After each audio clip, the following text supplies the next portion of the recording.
آنچه که از خانه‌های ساکنان روستای مرمول در نزدیکی مزار شریف مانده است. اینجا را زمین لرزه روز 3 نوامبر به خاک یکسان کرد.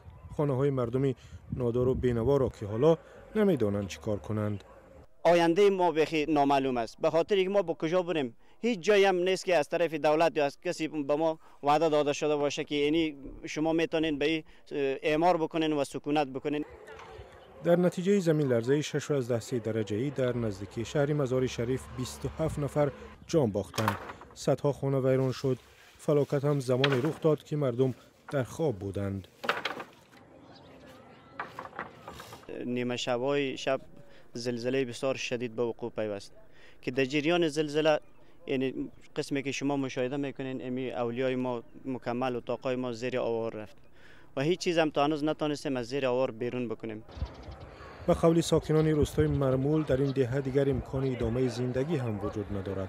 راه رفتن در اینجا خطرناک شده است. دیگه به یک قریه قابل نیست که زندگانی بکنه کسی. جای زندگانی هم نیستن، دیده راستی که در اینجا کس دیگه دوباره زندگانی نمیتونه. که مثلا ما شما خالی میگردیم ترس میخوریم که بسونه یک جا. هوای سرد روزهای اخیر احوال مردم آسیب دیده را بدتر و زندگیشان را تلختر کرده است. زمستان است، بسیار هوا سرد است. طفلای ما یک تعدادش میال از طرف شب بسیار تب شدید داره، به خاطر همین دوسته شب میشه بسیار سردی است، طفلا سرد شده.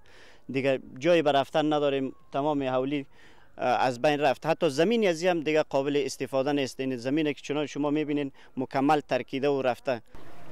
طالبان حاکم در افغانستان که خودشان سبب قطع کمک‌های بشری زیاد به کشور شدند نتوانستند دست مردمی درمانده را بگیرند.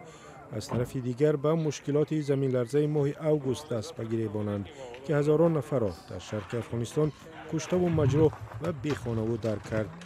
افغانستان در برابر فلاکت‌های طبیعی سخت آسیب پذیر است. فقط زمین لرزه در اینجا سالانه 650 نفر را می‌کشد و 80 میلیون دلار ضرر می‌رساند.